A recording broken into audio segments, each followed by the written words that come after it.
নমস্কার, আমি আচার্য সোমনাথ শাস্ত্রী। নতুন বছরের সবাইকে শুভেচ্ছা। নতুন বছর 2024 ঈশ্বরের কৃপায় আপনাদের খুব ভালোভাবে কাটুক। তো আমি এই যে ভিডিওটা আলোচনা করব সেটা হচ্ছে তুলা রাশির জাতক জাতিকাদের ক্ষেত্রে প্রেম, বিবাহ, দাম্পত্য জীবন এবং পারিবারিক দিক কেমন যেতে চলেছে। এবং তুলা রাশি নিয়ে আমি আরেকটা ভিডিও অলরেডি আপলোড হয়ে গেছে ফার্স্ট পার্টে, যেটা শরীর স্বাস্থ্য, শিক্ষা, সন্তান কেমন যাবে। তো এই ভিডিওটা আমি প্রেম, বিবাহ এই সমস্ত নিয়ে আলোচনা করব, ডিটেলসে আপনাদের সামনে আলোচনা করব। এখন অবধি যারা চ্যানেলটি সাবস্ক্রাইব করেছেন সবাইকে আমার তরফ থেকে ধন্যবাদ। যারা চ্যানেলটি সাবস্ক্রাইব করেনি প্লিজ আপনারা আমার চ্যানেলটি সাবস্ক্রাইব করে নেবেন। এবার আমরা বিস্তারিত যাব। ফার্স্ট হচ্ছে সেটা হচ্ছে তুলা রাশির জাতক জাতিকাদের ক্ষেত্রে প্রেমের যে জায়গা, প্রেমের জায়গায় বসে আছে পঞ্চমপতি, পঞ্চমে বসে আছে। মানে শনিদেব আপনাদের পঞ্চমপতি, সেই শনিদেব বসে আছে আপনাদের পঞ্চমে বসে আছে। এটা আপনাদের জন্য অতীব শুভ একটা যোগ বলা যায়। কেন? আপনাদের প্রচুর যোগাযোগ আসবে, কিন্তু আপনাদের একদম যেটা আপনাদের সাথে খুব ভালো ম্যাচ করবে, যার মেন্টালিটির সাথে আপনাদের খুব ম্যাচ করবে, তার সাথেই কিন্তু শনিদেব আপনাকে যোগাযোগ করবে। এবং তার আগে ছেলেদের ক্ষেত্রে মেয়েদের আপনারা বাজিয়ে নিতে পারবেন, দেখবেন শনিদেব সেটা করবে। এবং মেয়েদের ক্ষেত্রে ছেলেদেরকে আপনারা কিন্তু দেখে নিতে পারবেন। শনিদেব কিন্তু চট করে প্রেম করতে দেবে না। যে ছেলেটা বা যে মেয়েটার সাথে আপনাদের প্রেম করাবে সে কিন্তু অনেকটাই সাচ্চা হবে, সে অনেকটাই কিন্তু ভালো মনের মানুষ হবে। এই ধরনের কিন্তু ছেলে মেয়ের সাথে আপনাদের প্রেমের সম্ভাবনা নতুন বছরে দেখতে পাওয়া যাচ্ছে। এবং সেটা কিন্তু সঙ্গে সঙ্গে হবে না, একটু লেন্দি প্রসেস, একটু সময় নিয়ে আপনাদের প্রেমের জায়গাটা তৈরি হবে। একদম বছরের শুরুতেই এই একটা জায়গা আপনাদের ভালো দিক, খুব একটা খারাপ দিক, এটা কিন্তু ভালো দিক। পঞ্চমপতি পঞ্চমে বসে আছে, এটা আপনাদের ভালো দিক। এরপর আমরা যেটা আলোচনা করবো সেটা হচ্ছে দাম্পত্য জীবন। আপনাদের দাম্পত্য জীবন কেমন যেতে চলেছে। বছরের শুরুতেই কিন্তু সব 7th হাউসে বসে আছে, আপনার বৃহস্পতি বসে আছে। তো বৃহস্পতি সবসময় আমরা দেবগুরু বলি, বৃহস্পতি সবসময় শুভ প্ল্যানেট। তো সেই জায়গা থেকে আমরা কিন্তু এটাকে ভালো বলে থাকি। তো বৃহস্পতি আপনার সপ্তমে বসে আছে, তো সেই জায়গা থেকে আপনাদের দাম্পত্য জীবন খুব একটা খারাপ না। এবং বৃহস্পতি বসে আছে, সেই কারণে আপনাদের দাম্পত্য সুখের যে জায়গাটা, সেই জায়গাটা আপনাদের যথেষ্ট ভালো হবে। এবং তার সাথে বছরের শুরুতেই কিন্তু মঙ্গল আর বৃহস্পতি, মানে জুপিটার আর মার্স আপনাদের কিন্তু ক্ষেত্র বিনিময় করেছে। মানে জুপিটার বসেছে আপনার মঙ্গলের ঘরে, মঙ্গল বসেছে জুপিটারের ঘরে। তো সেই জায়গা থেকে কিন্তু এটা খুব ভালো একটা যুগ। আপনাদের দাম্পত্য জীবন কিন্তু খুব একটা অসুবিধা হবে না, যথেষ্ট ভালো হবে। এবং যা কিছু প্রবলেম হবে দেখবেন খুব সুন্দরভাবে আপনাদের মিটমাট হয়ে যাবে। এটা কিন্তু খুব ভালো একটা জায়গা আপনাদের বছরের শুরু থেকে, এই ক্ষেত্র বিনিময়টা বছরের শুরু থেকে খুব ভালো একটা জায়গা তৈরি হচ্ছে। এরপরে আমরা যেটা আলোচনা করবো সেটা হচ্ছে আপনাদের বিবাহের যে জায়গাটা, বিবাহের জায়গা কেমন হতে পারে। বিবাহের জায়গা কিন্তু আমার হিসেব অনুযায়ী খুব একটা খারাপ না, তবে এপ্রিল পর্যন্ত আপনাদের জন্য যথেষ্ট ভালো। এপ্রিলে, কারণ বৃহস্পতি আপনার 7th হাউসে বসে আছে, সেই কারণে এপ্রিল পর্যন্ত যথেষ্ট ভালো। এবং এপ্রিলের পর থেকে বৃহস্পতি কিন্তু আপনার 8th হাউসে যাবে। বিশেষ করে মেয়েদের বিয়ের ক্ষেত্রে কিন্তু বৃহস্পতিকে দেখা খুব প্রয়োজন, মেয়েদের বিয়ের ক্ষেত্রে।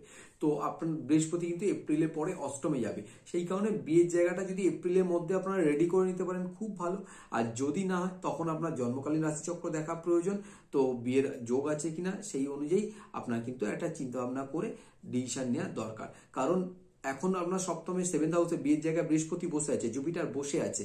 তো এটা খুব ভালো একটা দিক। এবং সেখানে কিন্তু শনিরও দৃষ্টি আছে, শনির কিন্তু তৃতীয় দৃষ্টি পড়ছে ট্রানজিটে, গোচরে আপনার 7th হাউসে।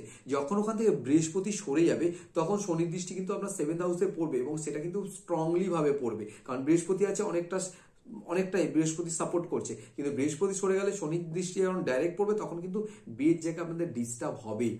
এপ্রিলের পরে যখন বিয়ে করবেন দেখবেন বিভিন্ন ক্ষেত্রে থেকে বিভিন্নভাবে বিয়ের জায়গায় ডিস্টার্ব হবে, ডিলে হবে। কোনো হয়তো নিকট আত্মীয় কেউ মারা গেছে, তার জন্য বিয়েটা হলো না, বিয়েটা আটকে গেল।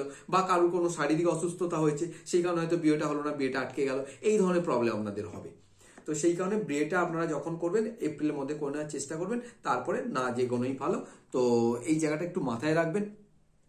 এরপরে পারিবারিক যে দিক, পারিবারিক দিক হচ্ছে আপনার পারিবারিক দিকের যে জায়গাটা সেটা হচ্ছে আপনার শুধু স্ত্রী সন্তানকে নিয়ে পারিবারিক দিক না। পারিবারিক দিক হচ্ছে স্ত্রী, সন্তান, আপনার মা, আপনার বাবা, এরকম যারা আরো সংসারে যে সমস্ত মানুষজন আছে সবাইকে নিয়ে পারিবারিক দিক। পারিবারিক দিক কিন্তু খুব একটা খারাপ না, পারিবারিক দিক মোটামুটি ভালো বলা যায়। এবং আপনার চতুর্থপতি শনিদেব তার সক্রিয় ক্ষেত্র 5th হাউস পঞ্চমে বসে আছে। তো এটা খুব ভালো একটা যোগ। এবং এপ্রিলের পরে বৃহস্পতির আবার ওখানে দৃষ্টি পড়বে, আপনাদের পারিবারিক দিকে আবার বৃহস্পতির দৃষ্টি পড়বে। তো এই এপ্রিল পর্যন্ত আপনাদের এমনিও খুব একটা খারাপ দেবে না।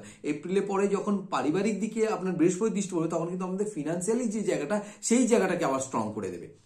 পারিবারিক যদি কোনো আপনাদের বিজনেস থাকে, হ্যাঁ, তো সেই জায়গাটাকে কিন্তু আবার স্ট্রং করে দেবে এবং বিজনেসের জায়গাটায় যথেষ্ট গ্রোথ করে দেবে বৃহস্পতি। এটা একটা আপনাদের খুব ভালো একটা দিক। আচ্ছা, এরপর আমরা যেটা আলোচনা করবো সেটা হচ্ছে কোনো এই সময়ের মধ্যে এই নতুন বছর আপনাদের কোনো অবৈধ কোনো রিলেশন আসবে কিনা। অবৈধ রিলেশন কিন্তু আসার একটা সম্ভাবনা আছে, কারণ বৃহস্পতি আপনার 7th হাউসে বসে আছে। বৃহস্পতি যেই শিফট করে যাবে তখন ওখানে শনির ডাইরেক্ট দৃষ্টি পড়বে। শনির যখনই আপনার ওখানে ডাইরেক্ট দৃষ্টি পড়বে এবং তার সাথে কিন্তু আপনার ওখানে রাহুরও দ্বাদশ দৃষ্টি ওখানে কিন্তু পড়বে। যখনই শনির দৃষ্টি পড়বে এবং রাহুর দৃষ্টি পড়বে তখন কিন্তু একটা অবৈধ একটা ব্যাপার চলে আসবে। কেমন ধরনের হতে পারে, মোটামুটি আপনাদের ধরুন কোনো বিধবা মেয়ের সাথে যোগাযোগ হয়ে গেল হঠাৎ করে, সেই জায়গায় একটা হয়তো রিলেশন তৈরি হয়ে গেল, বা কোনো একটা ছেলে যার বিয়ে থা হয়ে গেছে তো সেই রকম একটা ছেলের সাথে মেয়েদের যোগাযোগ হয়ে গেল, সেখান থেকে একটা সম্ভাবনা তৈরি হয়ে যাওয়ার সম্ভাবনা আছে। তো এই ধরনের কিন্তু একটা সম্পর্ক একটা দেখা যাচ্ছে হবে।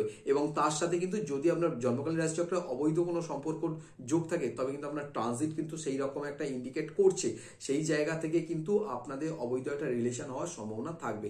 তো সেইখান থেকে আপনারা একটু চেষ্টা করবেন যাতে এই জায়গাগুলো একটু অ্যাভয়েড করা যায়, এবং অবশ্যই অ্যাস্ট্রোলজারের গাইড নেবেন, দেখবেন অনেকটা স্মুথলি ভাবে এগুলো অ্যাভয়েড করতে পারবেন। আপনাদের সাংসারিক দিক বা আপনাদের পারিবারিক দিক অনেকটা ভালো থাকবে। নতুন বছর আপনাদের খুব ভালো কাটুক, ঈশ্বরের কৃপায় সবাই ভালো থাকুন, সবাই সুস্থ থাকুন। যারা আমার চ্যানেলকে সাবস্ক্রাইব করেছেন সবাইকে নমস্কার, যারা চ্যানেলটি সাবস্ক্রাইব করেননি প্লিজ আপনারা আমার চ্যানেলটি সাবস্ক্রাইব করবেন। সবাইকে ধন্যবাদ।